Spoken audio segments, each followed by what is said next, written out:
Hello everyone, welcome back to dear students channel. So ఈ వీడియోలో మనం డిస్కస్ చేసుకునే చాప్టర్ కరెంట్ ఎలక్ట్రిసిటీ. సో ఈ కరెంట్ ఎలక్ట్రిసిటీ చాప్టర్ అనేది చాలా ఇంపార్టెంట్ చాప్టర్ నీట్ ఫిజిక్స్ పరంగా చూసుకుంటే. సో ఈ చాప్టర్ని మనం 10 మినిట్స్లో ఈ వీడియోలో కవర్ చేసుకుందాం. సో ఈ చాప్టర్లో మనకి పీవైక్యూస్ అండ్ క్వశ్చన్స్ ఏవైతే ఫ్రీక్వెంట్గా అడుగుతాడో ఇంపార్టెంట్ టాపిక్స్ నుండి ఈ చాప్టర్ నుండి అండ్ మైండ్ మ్యాప్ ఏదైతే ఉందో కరెంట్ ఎలక్ట్రిసిటీ అవి 3 అన్నవి మనం ఈ వీడియోలో డిస్కస్ చేసుకుందాం. సో మీకు 2025లో కూడా అలాంటి క్వశ్చన్స్ వస్తాయో అనేది కూడా డిస్కస్ చేసుకుందాం. సో ఈ వీడియోని మీరు కంప్లీట్గా చూడండి. జస్ట్ 10 మినిట్స్లో మీకు ఈ చాప్టర్ మొత్తం కంప్లీట్గా రివైజ్ అవుతుంది. సో మీరు కనుక చూసినట్లయితే మీరు రివైజ్ చేసుకుంటే 2 to 3 hours అనేది పట్టచ్చు. బట్ మేమైతే complete formulas maximum important topics అన్ని 10 మినిట్స్లో రివైజ్ చేయిస్తాం. సో మా ఛానల్ని సబ్స్క్రైబ్ చేసుకోండి. నీట్ పరంగా ఫిజిక్స్, కెమిస్ట్రీ, బయాలజీ ఈ 3 సబ్జెక్ట్ వీడియోస్ అన్నవి మేము ప్రతి ఒక్క chapter 1 shorts like 10 minutes cover అయ్యేలాగా ప్రతి ఒక్క చాప్టర్ అన్నది అప్లోడ్ చేస్తూ ఉంటాం. సో ఇక్కడ మీరు చూడొచ్చు మా ఛానల్లో వీడియోస్ అన్నీ అప్లోడ్ చేస్తున్నాం ఆన్ టైం. డైలీ 2 వీడియోస్ అన్నవి చేస్తున్నాం. సో మా ఛానల్ని సబ్స్క్రైబ్ చేసుకోండి, మీ ఫ్రెండ్స్కి కూడా షేర్ చేయండి. అండ్ టెలిగ్రామ్ ఛానల్లో కూడా జాయిన్ అవ్వండి, లింక్ అనేది డిస్క్రిప్షన్లో ఉంది. అక్కడ మేము important PDFs, mind maps, formula sheets అన్నీ షేర్ చేస్తూ ఉంటాం. సో ఇక్కడ మీరు చూసుకోవచ్చు మా ప్లేలిస్ట్. ఫిజిక్స్కి సెపరేట్ ప్లేలిస్ట్ ఉంది, chemistry and biology and NTA నుంచి ఎటువంటి నోటిఫికేషన్స్ వచ్చినా సరే మేము మా ఛానల్లో అప్డేట్ చేస్తూ ఉంటాం. సో ఛానల్ని సబ్స్క్రైబ్ చేసుకోండి. సో లేట్ చేయకుండా వీడియోని స్టార్ట్ చేసేద్దాం.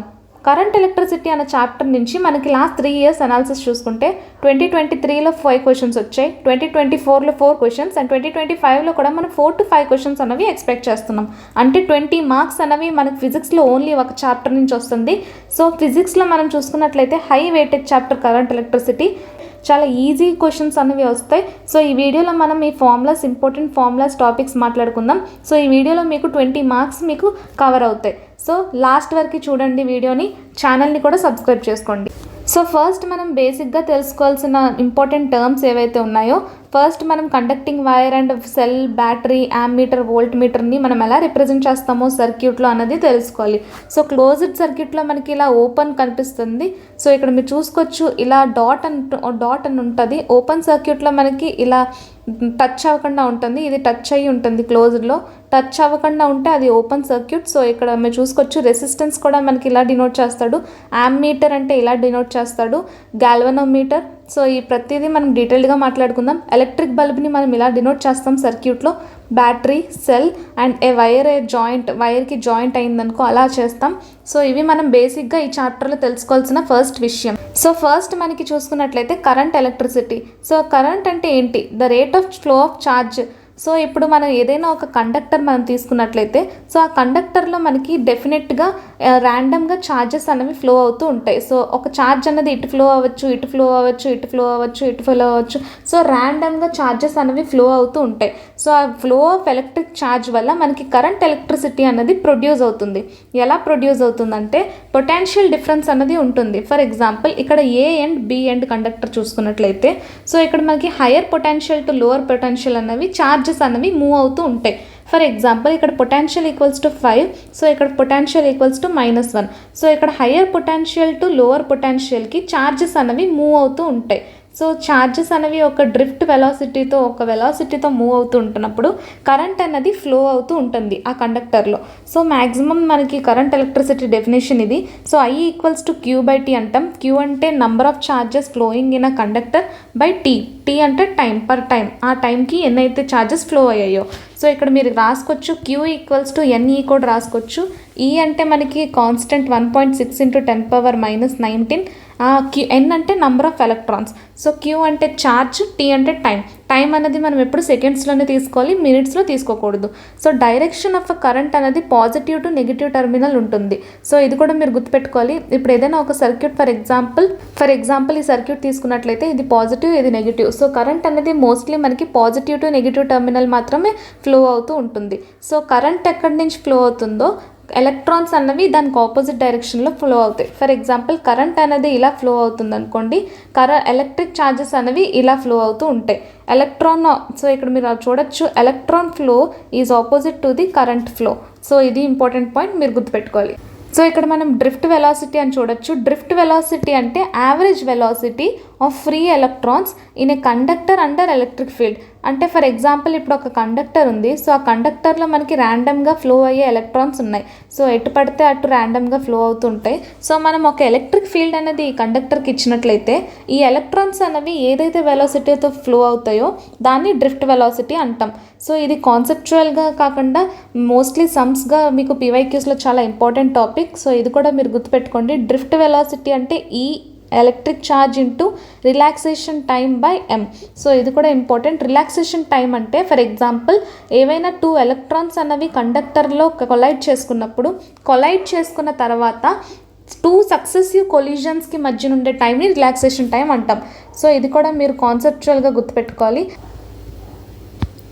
2 సక్సెసివ్ కొలిజన్స్.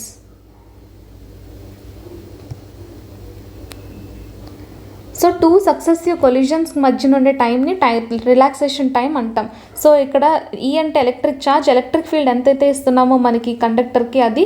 సో ఎం అంటే mass of N electron. So mass of N electron మీకు క్వశ్చన్లో మెన్షన్ చేయొచ్చు. సో డ్రిఫ్ట్ వెలాసిటీ ఫార్ములా కూడా మీరు గుర్తుపెట్టుకోవాలి. Important. Matching type of direct questions అడుగుతాడు. డైరెక్ట్ ఫార్ములా బేస్డ్ ఉంటాయి. So relation between current and drift velocity ఇది చాలా ఇంపార్టెంట్ పీవైక్యూ. దీని మీద క్వశ్చన్ రాకుండా 2025లో ఉండదు. సో ఖచ్చితంగా దీని నుంచి మనం ఎక్స్పెక్ట్ చేయొచ్చు. So I equals to NaEVD ఇలా గుర్తుపెట్టుకోండి. N అంటే నంబర్ ఆఫ్ ఎలక్ట్రాన్స్, ఏ అంటే area of cross section of conductor. క్వశ్చన్లో ఆల్రెడీ మెన్షన్ చేస్తాడు. సో ఇక్కడ E అంటే ఎలక్ట్రాన్ ఛార్జ్ 1.6 × 10⁻19. VD అంటే డ్రిఫ్ట్ వెలాసిటీ. సో ఈ ఫార్ములా మీద కూడా మీకు రిలేషన్ టైప్ క్వశ్చన్స్ అడగచ్చు. I is directly proportional to A కాబట్టి I is directly proportional to R² అలాగా. సో ఈ ఫార్ములా ఇంపార్టెంట్. సో ఇక్కడ మీరు ఓమ్స్ లా చూడొచ్చు. ఓమ్స్ లా అంటే వోల్టేజ్కి, కరెంట్కి, రెసిస్టెన్స్కి మధ్యన ఉన్న రిలేషన్ ఓమ్స్ లా అన్నది ఇస్తుంది. సో మ్యాక్సిమం కండక్టర్స్ అన్నవి ఓమ్స్ లాని ఒబే చేస్తాయి. సో ఇక్కడ V అంటే potential difference between the conductor. So కండక్టర్కి మధ్యన ఉండే పొటాన్షియల్ డిఫరెన్స్ ఏదైతే ఉంటుందో అది. I అంటే current flowing in the conductor. R అంటే రెసిస్టెన్స్. సో ఇక్కడ మీకు బేసిక్గా రెసిస్టెన్స్ అంటే తెలుసు. కరెంట్ని ఫ్లో అవ్వకుండా ఆపేది ఒక ఏదైతే ఎనర్జీ కరెంట్ ఫ్లోని ఆపుతుందో, రెసిస్ట్ చేస్తుందో దాన్ని రెసిస్టెంట్ అంటాం. సో ఇక్కడ మనకి రెసిస్టెన్స్ అనేది కూడా డిఫరెంట్ కండిషన్స్లో చేంజ్ అవుతూ ఉంటుంది. సో ఇక్కడ ఫార్ములా మెయిన్ చూసుకోవచ్చు ρL/A. సో ఇక్కడ రో అంటే రెసిస్టివిటీ. సో రెసిస్టివిటీ అన్నది ప్రతి ఒక్క కండక్టర్కి డిఫరెంట్గా ఉంటుంది. ఒకదానికి ఎక్కువ ఉండొచ్చు, ఒకదానికి తక్కువ ఉండొచ్చు. సో ఇక్కడ రెసిస్టెన్స్ తక్కువ ఉంటే కరెంట్ ఫ్లో అన్నది ఎక్కువ ఉంటుంది, రెసిస్టెన్స్ ఎక్కువ ఉంటే కరెంట్ ఫ్లో అన్నది తక్కువ ఉంటుంది. సో అది మీరు గుర్తుపెట్టుకోవాలి. సో లెంత్ పరంగా రెసిస్టెన్స్ అన్నది ఎలా చేంజ్ అవుతుంది. ఫర్ ఎగ్జాంపుల్ ఏరియా అన్నది కాన్స్టెంట్ అయితే R is directly proportional to L. So ఇప్పుడు లెంత్ అనేది కాన్స్టెంట్ అయితే R is inversely proportional to area. So resistance అనేది లెంత్తో ఇంక్రీజ్ అవుతుంది అండ్ ఏరియాతో డిక్రీజ్ అవుతుంది. ఏరియా పెరిగే కొద్దీ రెసిస్టెన్స్ అన్నది డిక్రీజ్ అవుతుంది. సో రెసిస్టివిటీ అన్నది మెటీరియల్ అండ్ టెంపరేచర్ పైన కూడా డిపెండ్ అయి ఉంటుంది. సో టెంపరేచర్ పైన ఎలా డిపెండ్ అయి ఉంటుందంటే, so for semi conductors temperature increase చేసే కొద్దీ రెసిస్టెన్స్ అనేది తగ్గుతుంది. సో ఇన్సులేటర్స్కి టెంపరేచర్ ఇంక్రీజ్ చేసే కొద్దీ రెసిస్టెన్స్ అన్నది తగ్గుతుంది. సో కండక్టర్స్కి వచ్చేసరికి మనకి టెంపరేచర్ ఇంక్రీజ్ చేసేసరికి రెసిస్టెన్స్ అన్నది పెరుగుతుంది. సో ఇది కూడా మీరు గుర్తుపెట్టుకోవాలి. కండక్టర్స్కి, సెమీ కండక్టర్స్కి, ఇన్సులేటర్స్కి టెంపరేచర్తో పాటు రెసిస్టెన్స్ అనక రిలేషన్ ఎలా ఉంటుందో. సో ఇది మనం సెమీ కండక్టర్ చాప్టర్లో కూడా చదువుకోవచ్చు. సో ఇన్సులేటర్స్కి మనకి టెంపరేచర్ ఇంక్రీజ్ చేసే కొద్దీ రెసిస్టెన్స్ అన్నది తగ్గుతుంది. సో ఇది మెయిన్ ఇంపార్టెంట్ ఫార్ములా గుర్తుపెట్టుకోవాలి. టెంపరేచర్తో పాటు రెసిస్టెన్స్ అనేది ఎలా చేంజ్ అవుతుందో. సో ఇక్కడ మనం electromotive force and internal resistance ఒక టాపిక్ కూడా చదువుకోవచ్చు. సో ఇది ఇన్ డీటెయిల్డ్గా ఏం అడగకపోవచ్చు, but potential difference between 2 terminals of a cell. So ఇక్కడ మనం సెల్ గురించి మాట్లాడతాం. Cell with no current flows. So cell దగ్గర పొటెన్షియల్ డిఫరెన్స్ ఏదైతే ఉంటుందో సో అది E - IR అవుతుంది. సో ఇక్కడ E అంటే ఈఎంఎఫ్గా రిప్రజెంట్ చేసుకోవచ్చు. ఈఎంఎఫ్ అంటే అది కూడా ఒక ఫార్మ్ ఆఫ్ ఎ పొటెన్షియల్ డిఫరెన్స్గా మనం కన్సిడర్ చేయొచ్చు.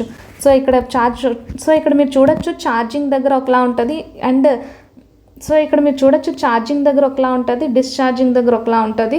సో దీనిపైన అన్ని క్వశ్చన్స్ అడగకపోవచ్చు, బట్ మీరు ఫార్ములాస్ అనేవి చూసుకొని వెళ్తే సరిపోతుంది. సో ఇక్కడ ఇంకొక కేస్ అన్నది ఉన్నది. ఫర్ ఎగ్జాంపుల్ ఇప్పుడు మనకి స్ట్రెస్, ఇప్పుడు ఏదైనా ఒక వైర్ అన్నది స్ట్రెచ్ చేసిన తర్వాత దాని కండిషన్స్ ఎలా ఉంటాయో చూద్దాం.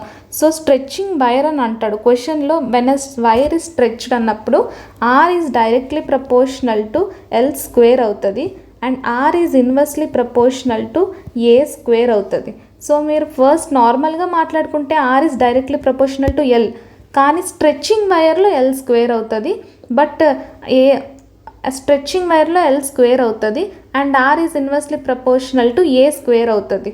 సో మామూలుగా అయితే R is inversely proportional to A మామూలు వైర్లో, but stretching వైర్లో A square. So ఈ డిఫరెన్స్ కూడా మీరు గుర్తుపెట్టుకోవాలి. సో ఇక్కడ ఏ స్క్వేర్ అంటే మీరు చూసుకోవచ్చు ఆర్ పవర్ 4. ఇక్కడ ఈ ఫార్ములా ఈ రిలేషన్ అనేది మీరు గుర్తుపెట్టుకోవాలి. ఒక క్వశ్చన్ కూడా వచ్చే ఛాన్సెస్ ఉన్నాయి, పీవైక్యూలో ఇంపార్టెంట్ టాపిక్ ఇది.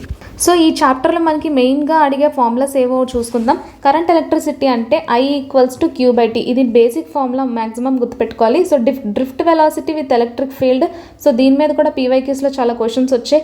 మ్యాక్సిమం ఈ చాప్టర్ నుంచి మనకి వచ్చే ప్రతి ఒక్క క్వశ్చన్ ఫార్ములా బేస్డ్ అయి ఉంటుంది. మ్యాక్సిమం కాన్సెప్చువల్ క్వశ్చన్స్ అన్నవి ఈ చాప్టర్ నుంచి రావు. సో కరెంట్కి డ్రిఫ్ట్ వెలాసిటీకి ఉన్న రిలేషన్, దీని మీద కూడా రిలేషన్ టైప్ క్వశ్చన్స్ అడుగుతుంటాడు. So mobility of a charge అంటే Q/M. సో ఇక్కడ టౌ అంటే relaxation time. So mobility and drift వెలాసిటీకి రిలేషన్ కూడా గుర్తుపెట్టుకోవాలి. ఈ అంటే ఎలక్ట్రిక్ ఫీల్డ్. సో ఆ రెసిస్టెన్స్కి వెలాసిటీకి R = ρL/A, ρ = RA/L. సో ఇక్కడ రెసిస్టివిటీ విత్ ఎలక్ట్రాన్స్ అనేది కూడా ఫార్ములా గుర్తుపెట్టుకోవాలి. సో కరెంట్ డెన్సిటీ ఇది చాలా ఇంపార్టెంట్ ఫార్ములా, పీవైక్యూస్లో చాలా ఫ్రీక్వెంట్గా అడిగిన question. Current density = I/A, current by area. కండక్టెన్స్కి ఫార్ములా, సో కండక్టివిటీకి ఫార్ములా, కండక్టివిటీ అంటే reciprocal of resistivity, but conductance అంటే reciprocal of resistance. So microscopic ఓమ్స్లా మనం చూసుకోవచ్చు. J = ρe. So temperature coefficient resistance అనేది ఎలా చేంజ్ అవుతుందో ఇది కూడా ఇంపార్టెంట్ ఫార్ములా. ఇందు నుంచి ఒక క్వశ్చన్ అనేది మనం 2025లో ఎక్స్పెక్ట్ చేయొచ్చు. సో రెసిస్టివిటీ ఒక కోఎఫిషియంట్ అన్నది RT - R0. RT అంటే ఆ టైంలో రెసిస్టెన్స్ అన్నది ఎంత ఉందో minus R0. First of all మనకి రెసిస్టెన్స్ ఎంత ఉందో by R0 × T2 - T1. So resistance అన్నది మనకి సిరీస్లో ఇలా ఉంటుంది, ప్యారలల్లో ఇలా ఉంటుంది. సో ఈఎంఎఫ్ సెల్ మనకి ఇంటర్నల్ రెసిస్టెన్స్ ఇచ్చినట్లయితే కరెంట్ అనేది ఎలా కనుక్కోలో ఈ ఫార్ములా కూడా మీరు గుర్తుపెట్టుకోవాలి. పొటెన్షియల్ డిఫరెన్స్కి formula and resistance in N cells in series. N cells ఇచ్చి సిరీస్ రెసిస్టెన్స్లో ఉన్నప్పుడు దానికి టోటల్ రెసిస్టెన్స్ ఈక్వల్ కనుక్కోమంటే ఆ ఫార్ములా. సో మ్యాక్సిమం ఈ ఫార్ములాస్ మీరు స్క్రీన్ షాట్ తీసుకోండి. Current electricity with N cells. So N cells ఇచ్చినట్లయితే వాటి ఈక్వలెంట్ రెసిస్టెన్స్ మనం ఈజీగా ఎలా కనుక్కోవచ్చు. So internal resistance of a సెల్కి కూడా ఫార్ములా పవర్కి V అంటే పొటెన్షియల్, I అంటే కరెంట్, I² కూడా రాసుకోవచ్చు. సో పవర్ మీద కూడా ఇంపార్టెంట్ ఫార్ములాస్ ఉన్నాయి. సో అవి కూడా మీరు గుర్తుపెట్టుకోవాలి. ఎనర్జీ కన్జ్యూమ్డ్కి కూడా గుర్తుపెట్టుకోవాలి. సో ఇక్కడ మీరు కరెంట్ ఎలక్ట్రిసిటీ మైండ్ మ్యాప్ చూసుకున్నట్లయితే మ్యాక్సిమం అన్ని టాపిక్స్ అనేవి మనం ఈ చాప్టర్లో కవర్ చేసుకున్నాం. Drift velocity formula, average velocity acquired by free electrons, ఇది ఇంపార్టెంట్ టాపిక్. సో ఇక్కడ మనకి డిలీటెడ్ టాపిక్స్ ఏవైతే ఉన్నాయో, పొటెన్షియోమీటర్ అనేది డిలీటెడ్ టాపిక్. సో ఇది మీరు చదవక్కర్లేదు. సో కిర్చాఫ్స్ లా అనేవి మనం చూసుకోవచ్చు. 3 లాస్ అనేవి ఉంటాయి మ్యాక్సిమం. ఫస్ట్ లా అనేది జంక్షన్ లా, అంటే నెంబర్ ఆఫ్ ఇప్పుడు ఏదైనా ఒక జంక్షన్ ఉందనుకోండి, సో ఎంటరింగ్ కరెంట్ ఆ జంక్షన్కి ఏ కరెంట్ అయితే వస్తుందో ఆ జంక్షన్ నుంచి వెళ్ళిపోయే కరెంట్ కూడా అంతే ఉంటుంది. ఫర్ ఎగ్జాంపుల్ ఇక్కడ మీరు చూసుకోవచ్చు, ఇది ఫర్ ఎగ్జాంపుల్ ఏ అన్నది జంక్షన్ అయితే, సో ఈ జంక్షన్ దగ్గర ఎంతైతే కరెంట్ వస్తుందో సేమ్ అంతే సో ఈ జంక్షన్ దగ్గర మనకి ఎంతైతే కరెంట్ వస్తుందో అంతే కరెంట్ అన్నది ఆ జంక్షన్ నుంచి వెళ్ళిపోతుంది. So total current at junction అన్నది మనకి ఎప్పుడు 0 కింద వస్తుంది. సో ఈ జంక్షన్ లా కూడా అడగచ్చు, easy question. So circuit based questions కూడా మీకు ఈ చాప్టర్లో మోస్ట్లీ వస్తుంటాయి, సిరీస్ ప్యారలల్ కనెక్షన్ అన్నవి.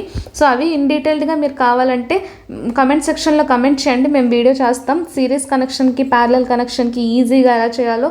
సో మొబిలిటీకి ఫార్ములా మీరు గుర్తుపెట్టుకోవాలి. గ్రూపింగ్ ఆఫ్ సెల్స్, సో ఈ సెల్స్ నుండి కూడా క్వశ్చన్స్ అనేవి మ్యాండేటరీగా మీరు చేయాలి. పీవైక్యూ సాల్వ్ చేయండి. మ్యాక్సిమం ఫార్ములా బేస్డ్ క్వశ్చన్స్ అనేవి ఈ చాప్టర్లో వస్తాయి. So balanced equation, Kirchhoff's law, so Kirchhoff సెకండ్స్లో చూసుకున్నట్లయితే వీట్స్టోన్ బ్రిడ్జ్. సో ఈ వీట్స్టోన్ బ్రిడ్జ్ ఏంటంటే ఫర్ ఎగ్జాంపుల్, సో ఇక్కడ మీరు చూసుకోవచ్చు P/Q = R/S. ఈ రేషియో అనేది ఈక్వల్ అయితే మధ్యన ఉన్న రెసిస్టెన్స్ని మనం క్యాన్సిల్ చేసుకోవచ్చు. సో దాన్నే వీట్స్టోన్ బ్రిడ్జ్ అంటాం. సో దాని మీద కూడా క్వశ్చన్స్ వచ్చే ఛాన్సెస్ ఉన్నాయి. సో రెసిస్టెన్స్కి మనకి ఫార్ములా మనం చూసాం, IV = IR.